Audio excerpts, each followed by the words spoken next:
Баткен шаарынын көпчүлүк тургундары күз-кыш мезгилдерин электр жылыткычтары менен өткөрүшөт. Мындан улам Баткен шаарынын чет жактарындагы жаңы конуштарда электр кубаттуулугу жетпейт. Анткени тургундар өз алдынча аба чубалгыларын тартып алышкандыктан толук кандуу электр энергиясы менен камсыз болгон эмес.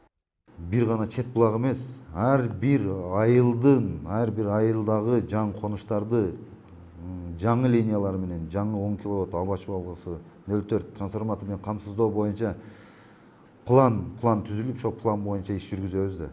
Анан эми кичине убакыт керек буга, ушул убакыт Кудай кааласа булар болот деп ойлойм да.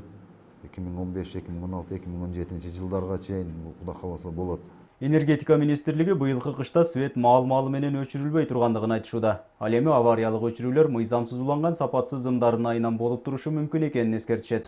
Азыркы учурда менен кече эле Кара көлдө ГЭСтерге барып келдик. Ал жерде Токтогул ГЭС суу сактагычында азыр суунун көлөмү 13 миллиардтан жогору болуп турат.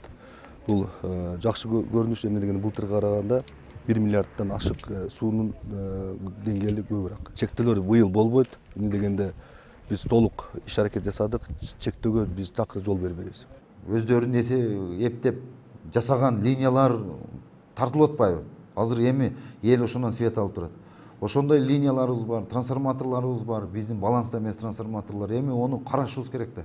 Эгерде биз карабасак, и так карап атабыз. Бүгүнкү күндө Баткен РЭСи карап атат. Бирок жаңагы сиз айтып аткан линияларды баары оңдобосок, биз авариялык өчүүлөр болот да.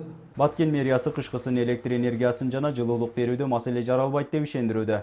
Алдыдагы кыш мезгили үчүн 2,5 миң тонна көмүр керектелери пландалган. Ал социалдык мекемелерге жана калктын аярлуу катмарына таратылат. Билим берүү мекемелеринде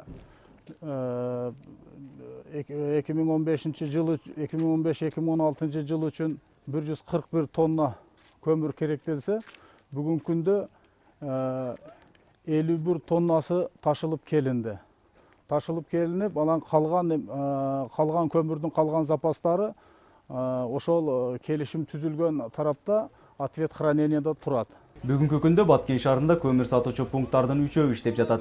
Кара алтын сапатына жараша 6 сомдон 7,5 сомго чейин сатылууда. Жергиликтүү бийлик баасын оздуктап турууга аракеттенип жатышат. Сүлүктүү шаарынан көмүр сатып келип, ошо арзандатылган баада сатуу боюнча иш-чараларыбыз бар да. Мына ушуну азыр уюштуралы деп дагы антимонополия менен биргеликте жүргүзүп атабыз. Бул жакын күндөрдө башталат. Бүгүнкү күндө шаардын базарларында көмүр баасы туруктуу 5 сом БР маркасы сатылып атат, сүлүктүү көмүрүнүн. Ал эми БКлары 7 сомдон сатылып атат, туруктуу баа. Бирок бул баа орточо маян алган жана пенсия менен жашаган тургундар үчүн кымбат болуп жатат. 5 миңдин тегерегинде алган пенсиясы 1 тонна көмүргө да жетпейт. Эмне башка жакта баары 1700-1600 сом болуп атат. 3,5 миңден тоннасы болуп атат. Биздин Баткенде азыр көрдүңбү 7,5 миң. Пенсиям көмүргө жетпейт. Бул 6 миң болуп атса көмүргө жетеби да айланайын. Бир балам жөнөттү да.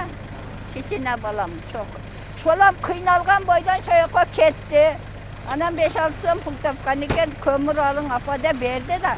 Баткен шаарында 2 балдар бакчасы жана 8 мектеп бар. Алардын арасынан 3 мектеп көмүр менен жылытылат. Быйылкы күз-кыш мезгилдери үчүн 141 миң тонна көмүр жана 2 миллион киловатт-саатка жакын электр энергиясы керектелет. Нургазы Жайнаков, Жыргал Абдыжалил уулу, Ынтымак, Баткен шаары.